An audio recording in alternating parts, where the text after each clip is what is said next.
armés et non armés dans la région du Grand Lac et surtout en cette période à la suite de la guerre imposée à la République démocratique du Congo par les Rwandais, la guerre par procuration, la guerre d'agression via le mouvement terroriste du M23. Cette guerre qui a forcé hommes, femmes et enfants à l'errance. Certains Congolais sont devenus des réfugiés dans leur propre pays. On les appelle des déplacés internes. On en parle aujourd'hui dans cette émission. Ils sont plus ou moins 7 millions de personnes déplacées internes en République démocratique du Congo, spécialement dans la partie est de la RDC. Avec nous sur ce plateau pour parler justement de la problématique des réfugiés ainsi que de déplacés internes. Nous avons donc invité l'ancien gouverneur de la province du Nord Kivu. Il a géré la province pendant 12 ans, actuel ministre de l'Industrie, Julien Paluku. Bonsoir. Oui, bonsoir. Et bienvenue. Merci. Et à sa droite, nous avons associé à cette réflexion le directeur général de la Caisse des solidarités nationales et de gestion humanitaire des catastrophes. Il s'agit de M. Raymond Bongole Efoya. Bonsoir Raymond. Bonsoir. Merci de nous retrouver après beaucoup de temps. Merci. Et j'ai également associé à ces plateaux spéciaux un habitué de la RTNC. Il s'agit de Patrick Mutombo Tambila. Il a exercé les fonctions de coordonnateur adjoint du mécanisme national de suivi. Donc il est coordonnateur adjoint honoraire. Il est diplomate et en même temps expert des questions des Grands Lacs. Bienvenue Patrick. Merci beaucoup. Merci beaucoup, cher Oscar. Et enfin, nous avons aussi associé à cette réflexion un expert. Il s'agit d'un directeur des opérations.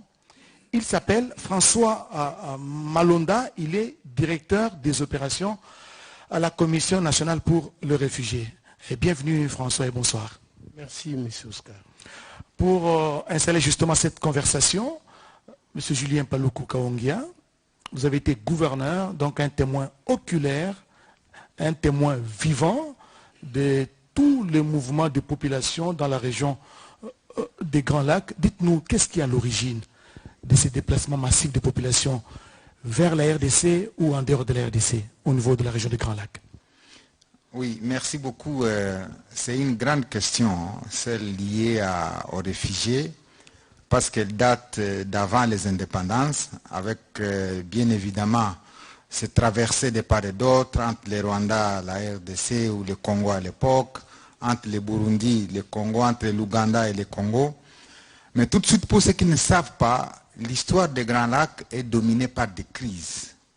Déjà avant 1960, en fait, au Rwanda régnait une monarchie que je qualifie ou que les historiens qualifient de monarchie Tutsi, qui était en fait dirigée par des rois comme les rois Bugiri, les rois Murara. Et à cette époque, il y avait une persécution en fait des populations Hutus.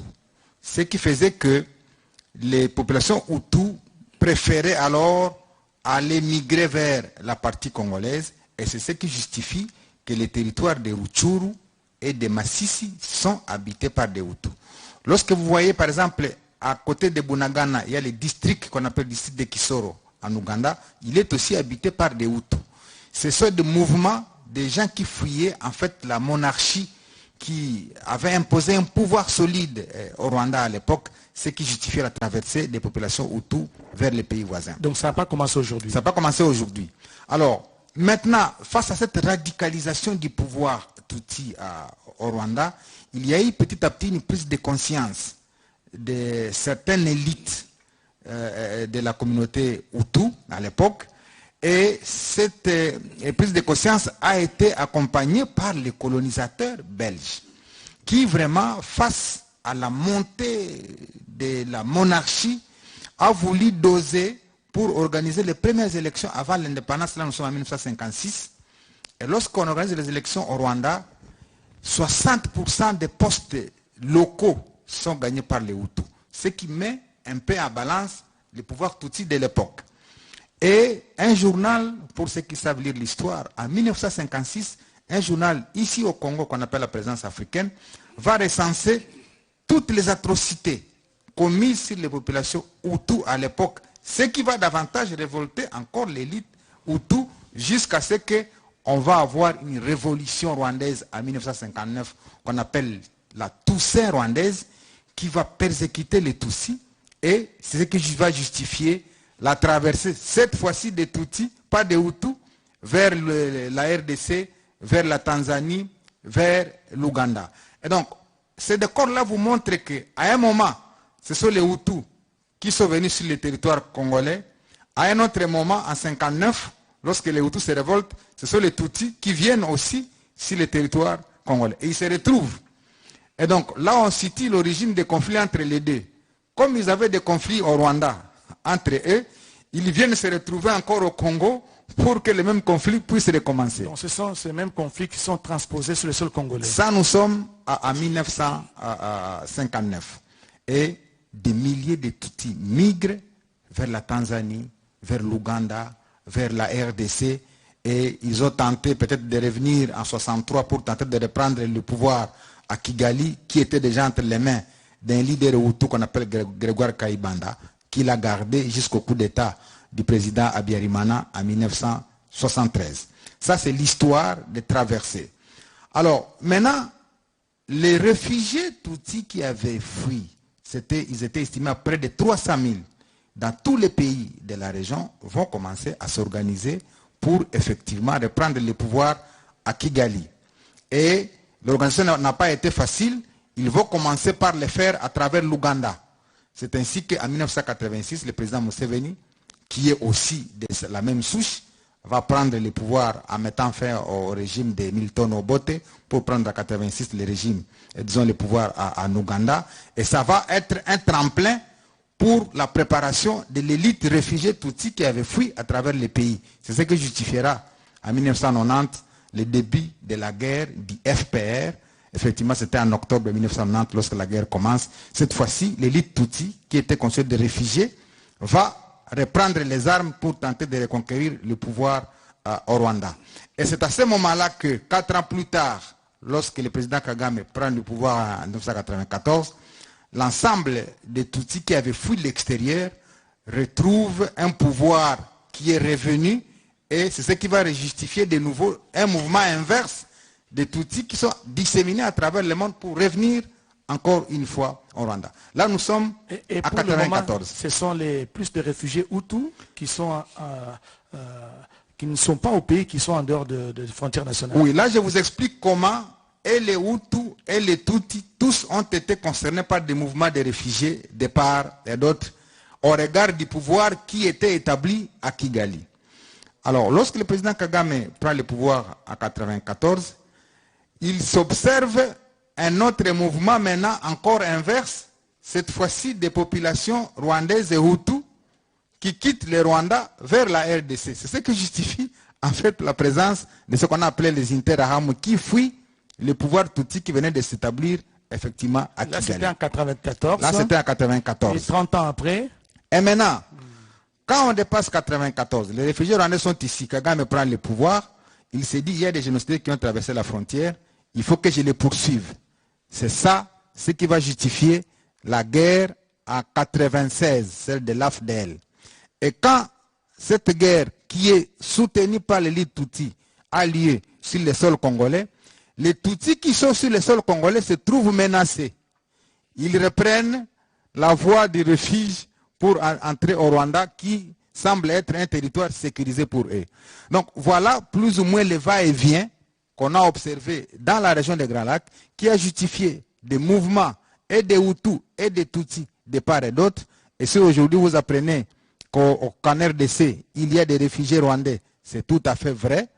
Si vous apprenez qu'au Rwanda, il y a des réfugiés congolais d'expression Tutsi, c'est aussi tout à fait vrai.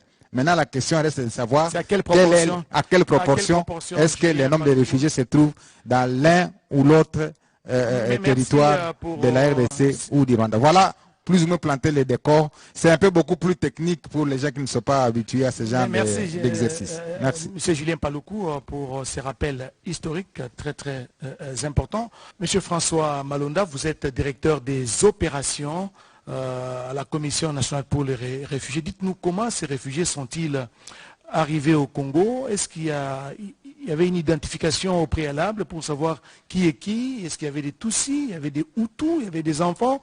Qu'est-ce qui s'est fait en son temps? Merci beaucoup.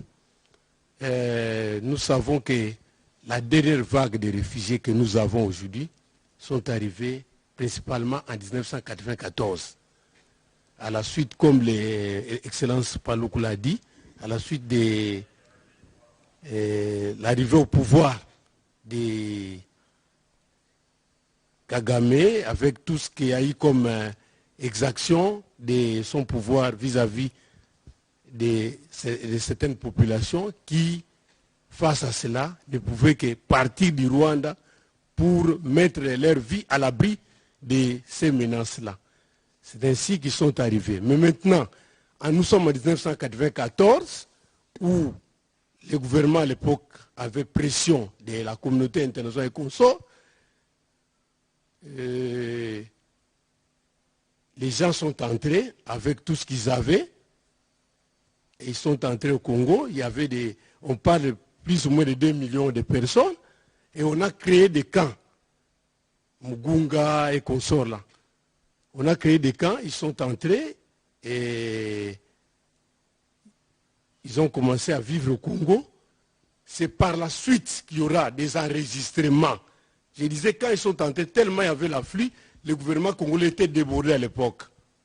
C'est pourquoi j'ai dit tantôt que nous avons tiré des leçons face à, je pourrais dire, aux erreurs, puisque nous assumons les erreurs du passé. Voilà. On a laissé entrer tout le monde sans les identifier. Et c'est par après qu'on a cherché à savoir qui est qui. Voilà. Maintenant, avec tout ce qui s'en était suivi, il y a eu des dispositions qu'on avait prises. On a commencé à enregistrer des réfugiés. En les enregistrant, il y a eu à peu près 200 quelques mille Congolais réfugiés rwandais qui ont été enregistrés. C'était 245 000 quelques. Et combien de Tutsis, combien de Hutus, de toi, vous avez une idée? C'était principalement des Hutus. Principalement des Hutus. Ils sont entrés. Il y a eu aussi, par la suite, ils sont entrés en 1994, il y a eu des accords tripartites qui étaient signés à l'époque du Premier ministre Kengo. Il y a eu aussi rapatriement des gens vers le Rwanda. Ensuite, on a encore signé des accords tripartites en 2010. On a continué à faire le rapatriement. Là, c'est la volonté politique des dirigeants congolais. Oui. À l'issue de ces accords tripartites, des réfugiés rwandais ont été rapatriés au Rwanda, justement. C'est ça. Laissez-moi d'ailleurs vous dire, oui, c'était la volonté politique des autorités d'ici pour ramener les Rwandais vers leur pays. Malgré tout ce qu'on avait comme problème, on faisait le rapatriement. On a continué ce rapatriement-là. François Malonda, je pense qu'on va revenir vers vous. On va revenir pour parler justement de cette question des réfugiés. Je vois Monsieur le ministre Julien Paloukou voudrait ajouter quelque chose avant peut-être de prendre Patrick Mutombo. Sur cette question, j'ai participé à toutes les réunions tripartites entre les HCR, les Rwandais, la RDC d'une part, et puis entre les HCR, l'Ouganda et la RDC de l'autre. Ce qui est vrai, c'est que c'est ce mécanisme-là de tripartite qui définit comment on doit identifier les réfugiés dans un pays. Et celui qui a la responsabilité de les identifier, c'est le HCR en collaboration avec la Commission nationale pour les réfugiés, dans laquelle siège notre ami François ici. Et il s'est avéré qu'il y a plus de réfugiés rwandais en RDC qu'il n'y a de réfugiés congolais au Rwanda. Et souvent, les gens ne savent pas ça. Et le Rwanda, pour piéger la RDC, en 2013, a voulu évoquer ce qu'on appelle la clause de cessation du statut des réfugiés. C'est-à-dire quoi? C'est-à-dire un réfugié, c'est une personne qui a trouvé asile dans un pays à la suite des persécutions ou des problèmes. Maintenant, le Rwanda a voulu qu'on signe un accord qui enlève les statuts ou les caractères des réfugiés à tous ceux qui sont sur le sol congolais. Donc à tous les ressortissants rwandais, voilà, ils sont réfugiés qui sont sur le sol congolais. C'est ce qu'on appelle la clause de cessation du statut des réfugiés. C'est prévu par la Convention de Genève de 1951. Et nous, à l'époque, je faisais partie de la délégation, on a été à Pretoria, on a été à Genève, nous avons refusé. Parce que nous avons dit que les conditions n'étaient pas réunies pour... Et si on enlevait, excusez-moi, si ces statuts-là leur étaient enlevés, c'est pour qu'ils deviennent quoi? Effectivement, la conséquence, si on leur enlève les statuts des réfugiés, ça devient comme des citoyens assimilés aux Congolais ou alors des apatrides. Or, l'apatridie est réprimée par toutes les conventions internationales. Et donc, nous avons évité de tomber dans les pièges du Rwanda à l'époque, qui voulait invoquer la clause de cessation du statut des réfugiés. Là, nous sommes en 2013, et nous avons voulu organiser ce qu'on appelle des visites come and visit, come and see, c'est-à-dire come and tell. C'est-à-dire, il fallait organiser des visites des réfugiés congolais qui sont au Rwanda pour venir voir comment les conditions sur le terrain ont changé. Il fallait aussi organiser des conditions des réfugiés rwandais qui sont sur le sol congolais pour aller au Rwanda, pour voir comment la situation a changé. Donc, une manière de les persuader à rentrer. Parfois, c'est les Rwandais qui constituent les blocages. Pour que nous ne puissions pas organiser ce genre de visites, parce que ça allait amener tous les Rwandais à rentrer chez eux. Alors lui, le président rwandais, a souvent vendu plus la présence des réfugiés congolais sur son sol que nous, les Congolais, nous vendions qui sont en faible proportion. La présence des réfugiés rwandais sur notre sol. Voilà. Alors, là, je vais donner la différence maintenant quand on catégorise les gens, les Rwandais qui sont sur le sol congolais. On est appelé réfugié quand on n'est pas en possession d'une arme. C'est-à-dire, dans la catégorie des Rwandais qui sont sur le sol congolais, il y a ceux qui ne sont pas armés, ce sont ceux-là qui ont la qualité de réfugiés, ceux qui sont armés ou qui ont été armés, les anciens Interahamwe, et ne sont pas revêtus du statut de réfugiés. Parce qu'au niveau international, lorsque vous êtes dans un pays et que vous détenez une arme, vous ne bénéficiez pas de la protection internationale. Alors ceux-là, on les appelle des combattants, et nous avons organisé avec les Nations Unies le rapatriement de ces combattants vers le Rwanda, et le comble, c'est qu'on a plusieurs fois revu les combattants qui ont été expatriés au Rwanda sur le sol congolais, renvoyés par le pouvoir de Kigali, sur la ligne de front, cette fois-ci sur la ligne de front, pour maintenir la présence des forces supposées armées sur le sol congolais et justifier donc des éventuelles attaques sur le territoire congolais. Donc ça, c'est un environnement que je voulais planter pour que les gens comprennent comment le pouvoir de Kigali a toujours utilisé une fourberie pour flouer les autorités congolaises. Et donc moi, en tant qu'acteur... Non seulement les autorités congolaises, même la communauté internationale.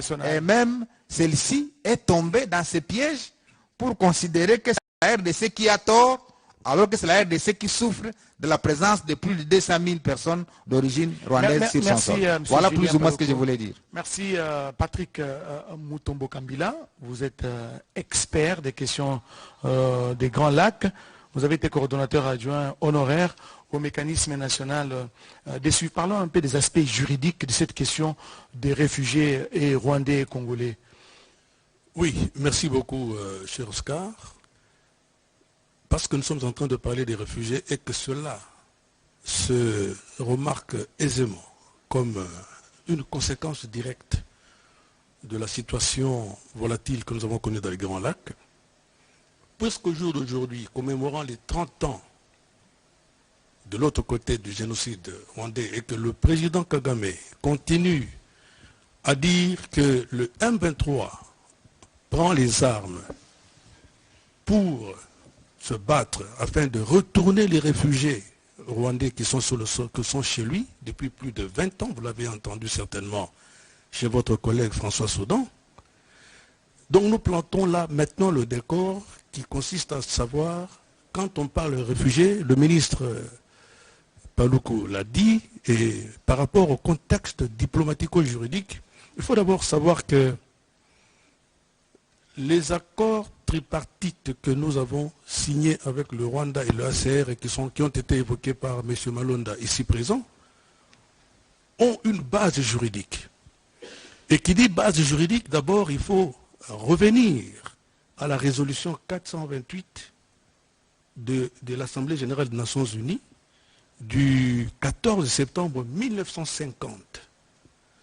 C'est cette résolution-là qui institue le statut du ACR et qui donne mandat au commissaire de protéger la personne qui fuit son pays. Et de mettre tout en œuvre pour retourner cette personne dans son pays en toute dignité et en toute sécurité. C'est là déjà 1950, et qui dit 1950, c'est 5 ans après la fin de la Première Guerre mondiale.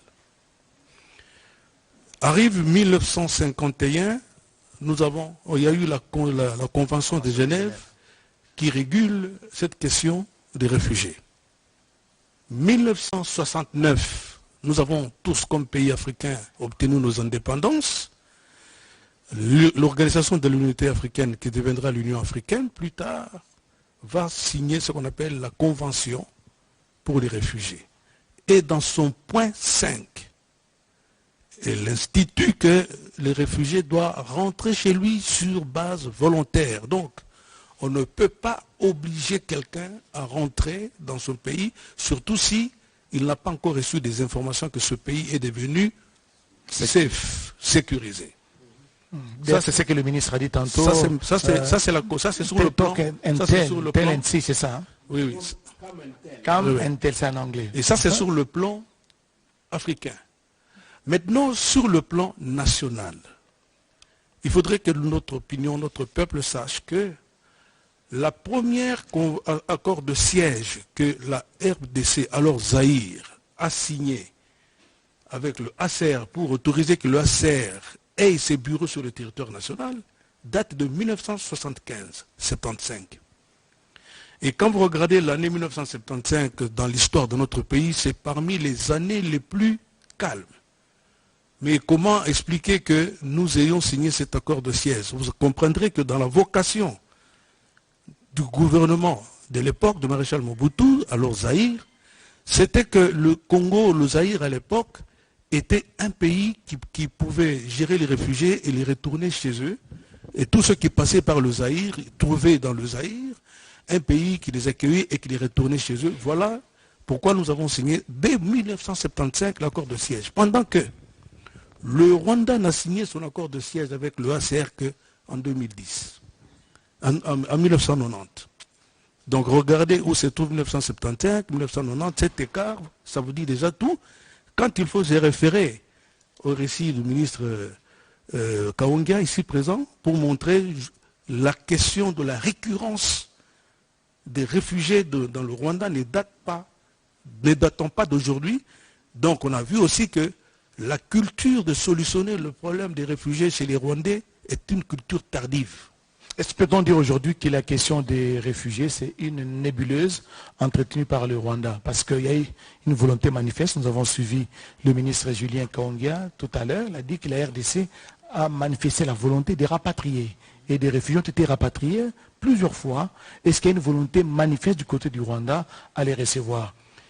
Je doute fort parce que nous avons signé avec le Rwanda ce qu'on appelle les accords tripartites. Ils ont été signés le 17 février 2010. Et plus tard, c'est-à-dire le 30 juillet 2010, nous avons signé ce qu'on appelle les modalités pratiques de rapatriement des réfugiés congolais sur le territoire congolais en provenance du Rwanda. Et quand vous lisez, je les ai amenés ici, je donnerai lecture si vous me l'autorisez, quand vous lisez les modalités pratiques de rapatriement volontaire des réfugiés rwandais, des réfugiés congolais vivant au Rwanda, vous allez remarquer que au premier alinéa de l'article 3 de ces modalités pratiques, il est dit que le HCR et le Rwanda devraient communiquer au Congo les listes de tous les réfugiés qui sont dans les camps. Je parle sous le contrôle du ministre, je parle sous le contrôle de la Commission nationale des réfugiés. Nous n'avons jamais reçu ces listes. Jamais. Le Rwanda n'a jamais donné les listes. Et pourtant, ils ont signé les modalités pratiques de mise en œuvre des statuts de l'accord tripartite, où ils ont accepté qu'ils doivent fournir au Congo la liste. Alors la question, c'est sur base de ces listes. Puisque la liste n'a jamais été fournie, alors la question, c'est celle de savoir est-ce que ces réfugiés congolais qui sont au Rwanda, est-ce qu'ils sont des vrais réfugiés? J'arrive. Ça c'est l'alinéa premier.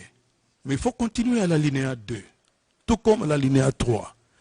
À l'alinéa 2, il est dit que tous ces réfugiés-là, quand ils seront identifiés, la République démocratique du Congo devra valider si ce sont vraiment des Congolais.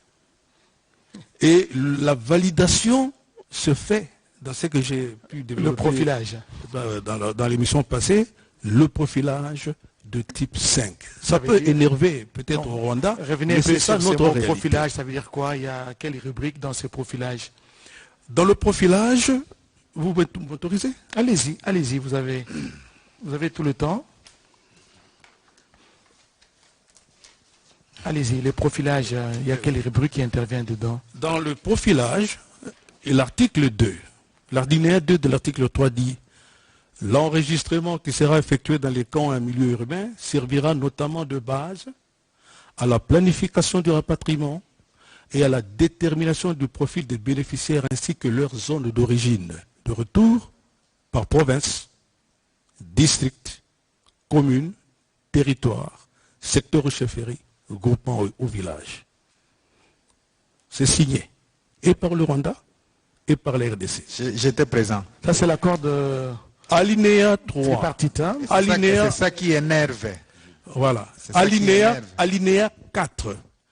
La vérification se fera sur la base des listes des candidats au rapatriement comportant les informations mises à la disposition du gouvernement de la République démocratique du Congo par le gouvernement du Rwanda et le bureau du HCR au Rwanda. Cette vérification sera menée par les comités locaux permanents de conciliation, conformément aux accords de paix du 23 mars 2009. Le Rwanda et le HCR devraient donner les listes des candidats. Qui n'ont jamais été livrés Qui n'ont jusqu'à jamais aujourd'hui. été donnés. Monsieur Malonda vous a parlé des derniers recensements de mars 2024. On n'a jamais 206 reçu 000 ça. réfugiés rwandais. Nous sur n'avons le sol jamais congolais. reçu ces listes. Alors Bien comment, identifiés. comment voulez-vous demander à tout un gouvernement, même si Kaungia ou Mouyaya ne sont plus au gouvernement demain, lorsque nos enfants seront au gouvernement demain, ils se baseront sur quelle liste pour rapatrier qui? Alors ma question revient. Les réfugiés congolais qui sont au Rwanda, sont-ils des vrais ou des faux réfugiés? Oui, je vous Parce ai que les dit. listes ne sont pas là. Non, si les listes ne sont pas là, je vous ai dit que le gouvernement congolais a le droit de procéder à la validation selon le profilage de type 5. Et ce profilage, il se ferait si on a transmis les listes. Or, si les listes n'ont pas été transmises chez Oscar, comment procéder au rapatriement?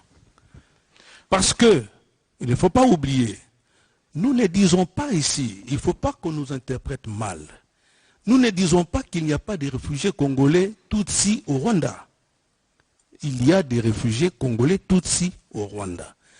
Mais s'il faut que ces réfugiés-là reviennent chez nous, qu'on nous donne la chance Donc de valider. Ils identifient leur localité, leur milieu naturel, leurs ancêtres. J'ai été dans les opérations de la fermeture de camps de Walungu, de Kanyabayonga et de Kisangani en 2018. C'était des Hutus. Lorsque je suis allé pour aller les rapatrier, alors que le président Kagame avait dit oui, ils peuvent rentrer, je n'ai pas de problème avec eux parce qu'à l'époque, notre patron des services de renseignement militaire civil et notre ministre des Affaires étrangères avaient fait le déplacement pour voir le président Kagame pour dire nous sommes en train de fermer Walungu, Kanyabayonga, Kisangani, il faut venir chercher vos gens. Il a dit oui, mais il ne faut pas qu'ils viennent à pied, il faut qu'ils viennent dans les avions. J'étais dans ces avions. Et pourtant, Walungu, c'est à côté, justement. J'étais dans ces avions, j'ai ramené ces Hutus qui sont partis de Kisangani, de Walungu et de Kanyabayonga. Vous savez quoi? Alors que le président Kagame avait donné son quitus pour qu'il revienne. Et nous avons, avec nos propres moyens comme gouvernement congolais, utilisé nos avions qu'on appelle tolérance zéro. Tout le monde est allé. Personne n'a été blessé. Personne n'a laissé ni une poule, ni une natte au Congo. Parce qu'ils devaient rentrer chez eux. Mais lorsque nous sommes rentrés, lorsque nous sommes arrivés à Kigali, on a passé une journée. Parce que le gouvernement rwandais devrait faire ce qu'on appelle le screening. Il devait s'assurer que ce ne sont pas des FDLR, c'est dans une posture de souveraineté. Et nous étions obligés d'attendre sur le tarmac pendant une journée. Que eux prennent toutes les dispositions pour passer au peine fin. Même vous avez ramené quand même des listes. Hein? Nous avons ramené des listes, nous avons ramené tout le monde et quand ils ont pris les leurs, nous avons repris nos avions, nous sommes rentrés. C'est cet exercice-là que nous voulons refaire aussi un jour avec les autres. Donc, qu'on nous entende bien, nous ne disons pas qu'il n'y a pas de Tutsis réfugiés congolais. Avant peut-être que... Mais nous disons que le Congo a le droit. Donc, il y a une volonté politique le Congo a le droit souverain de procéder à la validation de tous ces réfugiés, pourvu qu'on lui donne les listes et pourvu qu'il puisse aussi les valider afin que ces réfugiés rentrent sur le territoire congolais. Merci. Je vais prendre Raymond Bongolé.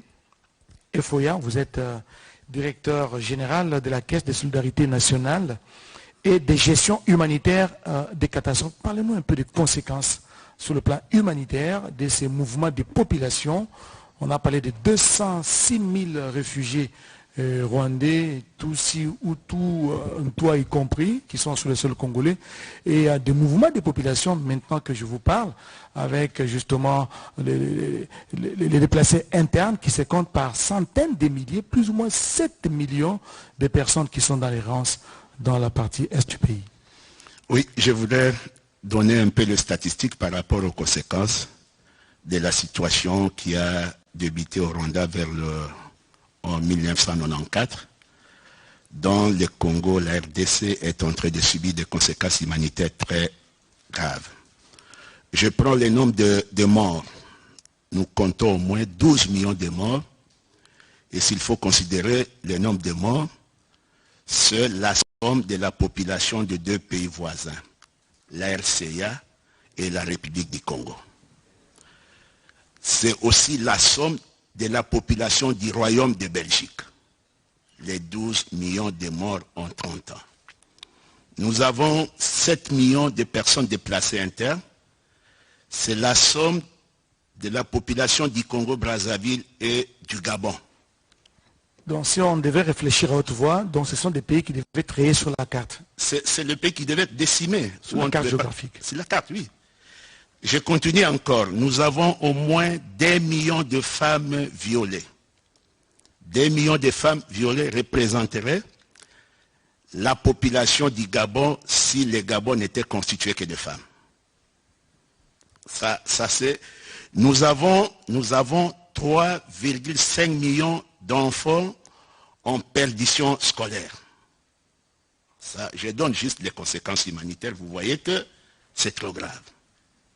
Et où est-ce que vous tirez toutes ces statistiques? Les statistiques sont là, donc ce que j'ai dit ici c'est vérifiable. Vous pouvez les consulter auprès des humanitaires. Donc ce sont les chiffres exacts que nous gérons au quotidien avec le partenaire humanitaire de la RDC.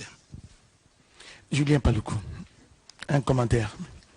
Oui, c'est triste les réalités qui sont décrites ici. Et c'est la raison pour laquelle au niveau international, on doit se réaviser, de ne pas considérer les Rwandais comme la victime. La victime de tous ces conflits, c'est plutôt la République démocratique du Congo. Il n'y a pas au Rwanda un seul camp de déplacés internes. Il n'y a pas au Rwanda des statistiques qui relèvent ce genre de chiffres, de femmes violées, d'enfants qui ne vont pas à l'école. Nous avons été l'exutoire de tous les conflits de la région des Grands Lacs, c'est-à-dire les déversoirs de tous les conflits. Et nous qui sommes les déversoirs de tous les conflits de la région des Grands Lacs, c'est nous qui apparaissons aux yeux du monde comme les bourreaux, alors que c'est nous qui devrions être la victime de tous les conflits. Donc cette perception-là, elle devra changer. Je suis heureux que M. Patrick ait évoqué ici les accords qui ont été signés le 17 février 2010, les accords tripartites. J'étais là, j'ai participé à la rédaction de tous ces articles, pour clouer en fait les Rwandais à ne pas continuer à s'aimer les mensonges, parce que la culture du Rwanda, c'est la culture du mensonge. Lorsque nous avons demandé au Rwanda de nous produire la liste des réfugiés congolais qui sont sur son sol, c'est ça qui a énervé et c'est ça le mobile de la guerre. Parce que lorsque nous demandons qu'ils nous produisent des listes, sachant qu'ils ne vont pas les produire, ils incitent les jeunes gens qui sont dans les camps de prendre les armes. Or, on sait bien que lorsque vous prenez les armes, vous n'êtes plus...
Nous devons ensemble avoir conscience que nul autre que nous-mêmes ne viendra sauver notre nation et que cela exige de chacun de nous une mobilisation tous azimuts. Peuple congolais, il est temps de nous lever, de nous serrer les coudes et d'agir pour défendre notre patrie, notre intégrité territoriale et l'intangibilité de nos frontières. La République démocratique du Congo est victime d'une nouvelle agression rwandaise et des actes criminels et terroristes du M23. Ils ont juré de compromettre l'élan de notre progrès, nous diviser et perpétuer le pillage de nos ressources naturelles. Le sang a trop coulé, de vies sont fauchées, notre faune, patrimoine mondial, est détruite. La situation humanitaire est alarmante. Nous avons un devoir sacré de résistance patriotique et populaire. Pour cette cause nationale, mobilisons-nous au-delà de toutes les... des bénéficiaires ainsi que leur zone d'origine, de retour par province, district, commune, territoire, secteur ou chefferie, groupement ou village. C'est signé et par le Rwanda et par la RDC. J'étais présent. Ça, c'est l'accord de... Alinéa 3. C'est ça qui énerve. Voilà. Alinéa 4. La vérification se fera sur la base des listes des candidats au rapatriement comportant les informations mises à la disposition du gouvernement de la République démocratique du Congo par le gouvernement du Rwanda et le bureau du HCR au Rwanda. Cette vérification sera menée par les comités locaux permanents de conciliation, conformément aux accords de paix du 23 mars 2009. le Rwanda et le HCR devraient donner les listes des candidats. Qui n'ont jamais été livrés Qui n'ont jusqu'à jamais aujourd'hui. été donnés. M. Malonda vous a parlé des derniers recensements de mars 2024. On n'a jamais 206 reçu 000 ça. réfugiés rwandais. Nous sur n'avons le sol jamais congolais. reçu ces listes. Alors Bien comment, identifiés. comment voulez-vous demander à tout un gouvernement, même si Karungia ou Mouyaya ne sont plus au gouvernement demain, lorsque nos enfants seront au gouvernement demain, ils se baseront sur quelle liste pour rapatrier qui? Alors Et ma question revient. Les réfugiés congolais qui sont au Rwanda, sont-ils des vrais ou des faux réfugiés? Oui, je vous Parce ai que les dit. listes ne sont pas là. Non, si les listes ne sont pas là, je vous ai dit que le gouvernement congolais a le droit de procéder à la validation selon le profilage de type 5. Et ce profilage, il se ferait si on a transmis les listes. Or, si les listes n'ont pas été transmises chez Oscar, comment procéder au rapatriement? Parce que, il ne faut pas oublier, nous ne disons pas ici, il ne faut pas qu'on nous interprète mal. Nous ne disons pas qu'il n'y a pas de réfugiés congolais Tutsi au Rwanda. Il y a des réfugiés congolais Tutsi au Rwanda. Mais s'il faut que ces réfugiés-là reviennent pour nous, chez nous, qu'on nous donne la chance Donc de valider. ils identifient leur localité, Genre, leur milieu naturel, par leurs exemple, ancêtres. j'ai été dans les opérations de la fermeture de camps de Walungu, de Kanyabayonga et de Kisangani en 2018. C'était des Hutus.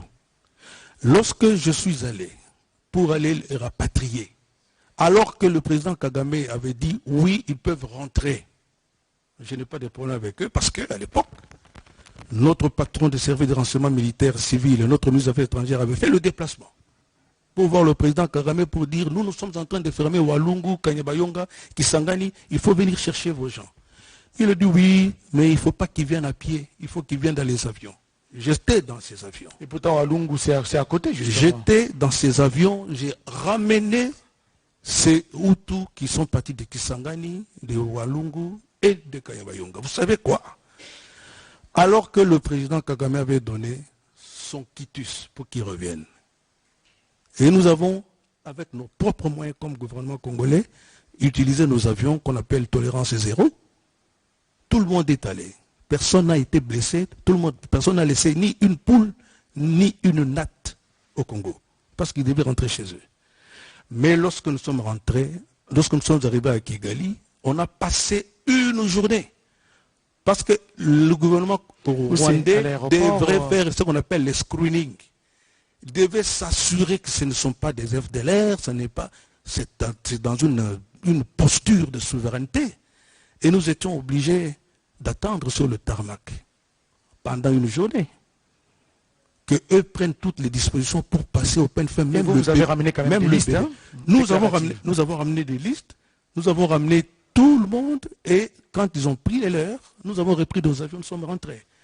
C'est cet exercice-là que nous voulons refaire aussi un jour avec les autres. Donc, qu'on nous entende bien, nous ne disons pas qu'il n'y a pas de Tutsis réfugiés congolais. Avant peut-être que... Mais nous disons que le Congo a le droit souverain. Il y a une volonté politique au Le Congo a le droit que... souverain de procéder à la validation de tous ces réfugiés, pourvu qu'on lui donne les listes et pourvu qu'il puisse aussi les valider afin que ces réfugiés rentrent sur le territoire congolais. Merci. Je vais prendre Raymond Bongolé.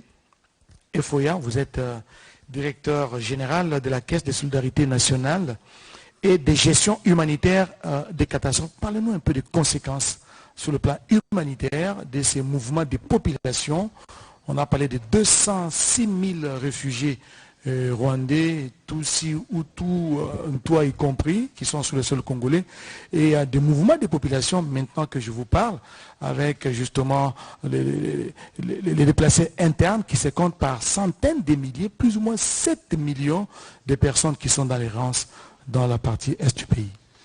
Oui, je voudrais donner un peu de statistiques par rapport aux conséquences de la situation qui a débuté au Rwanda en 1994, dont le Congo, la RDC, est en train de subir des conséquences humanitaires très graves.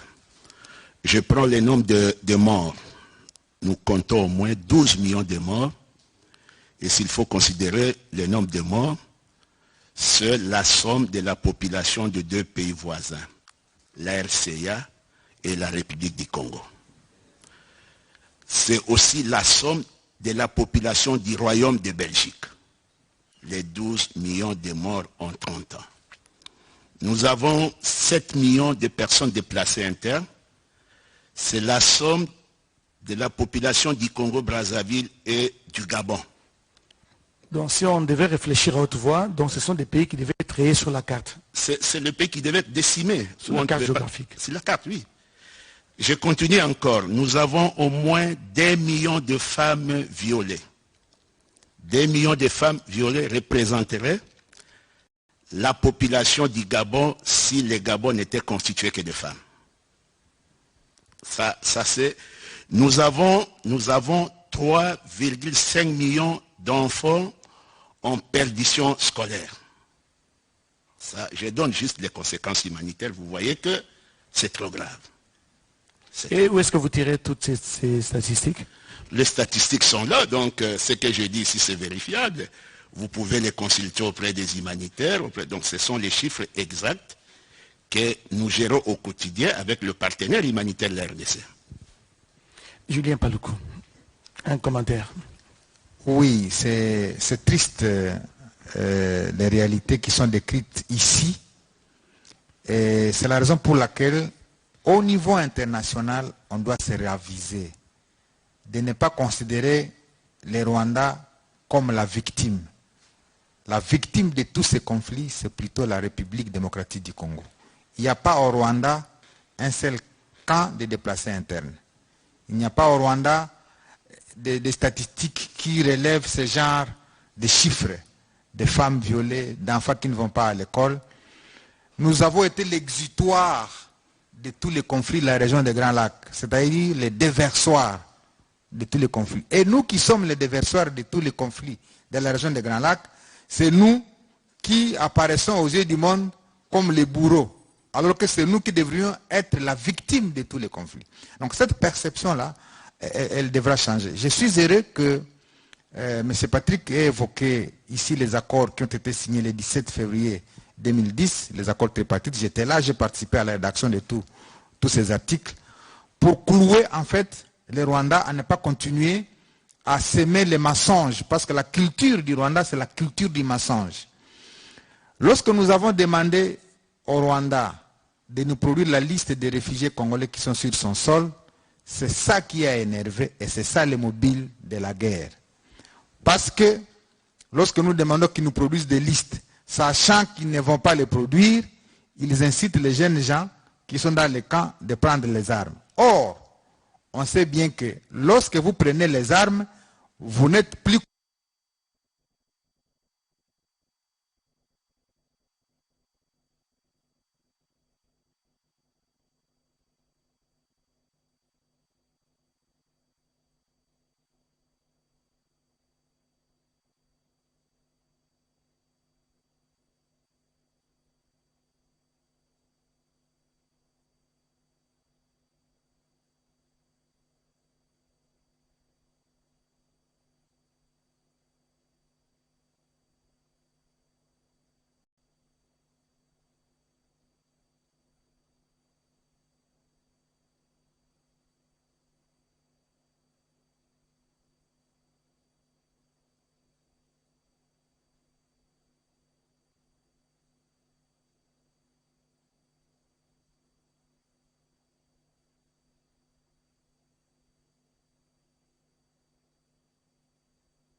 devons ensemble avoir conscience que nul autre que nous-mêmes ne viendra sauver notre nation et que cela exige de chacun de nous une mobilisation tous azimuts.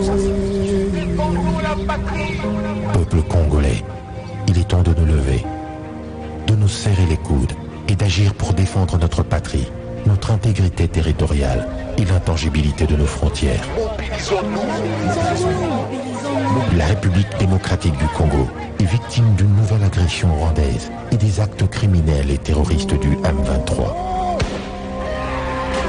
Ils ont juré de compromettre l'élan de notre progrès, nous diviser et perpétuer le pillage de nos ressources naturelles. Le sang a trop coulé, de vies sont fauchées, notre faune, patrimoine mondial, est détruite. La situation humanitaire est alarmante. Nous avons un devoir sacré de résistance patriotique et populaire. Pour cette cause nationale, mobilisons-nous. Au-delà de tout clivage, y compris politique, agissons contre l'ennemi de la paix, notre cible commune. Restons vigilants. Disons non à la stigmatisation et à tout acte de violence. Exprimons toute notre solidarité aux compatriotes victimes de cette agression. Mobilisons-nous, apportant un soutien total et indéfectible à nos vaillants FARDC et à nos institutions pour rétablir la paix et la sécurité. Ensemble, défendons la patrie émergente et gagnons cette guerre insensée du M23, appuyée par l'armée rwandaise. Battez-la écolo, Bendele Koyate.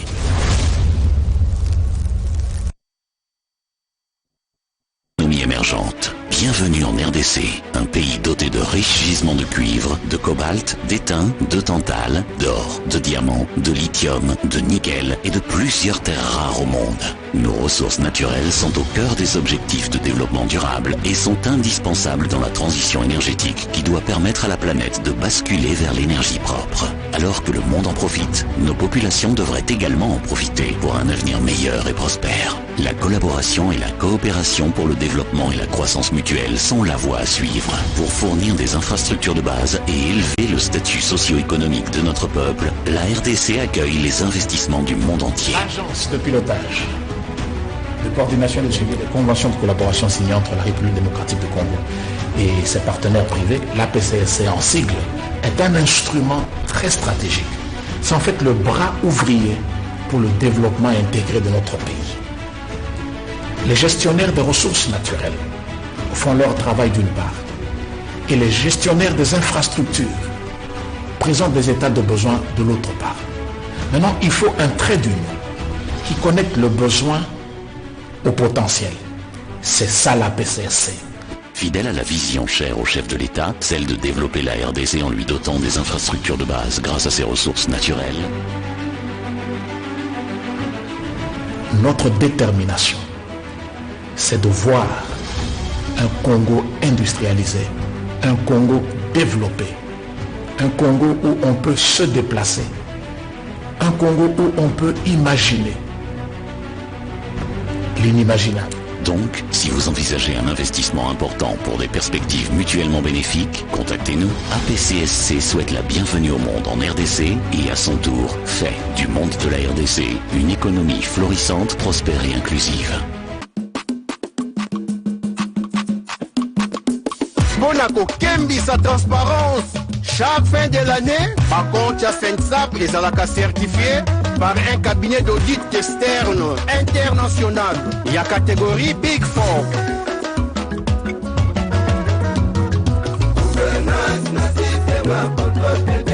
Principe, il y a 4 missions. 5 signatures requises pour tout paiement. La réforme du secteur public initiée par le chef de l'État. Son Excellence Félix Antoine Tshisekedi Tshilombo. Grâce les réformes, la définition publique avec la promulgation de la loi numéro 22/031. Du 15 juillet 2022. Portant régime spécial de sécurité sociale des agents publics de l'État. SENSAP.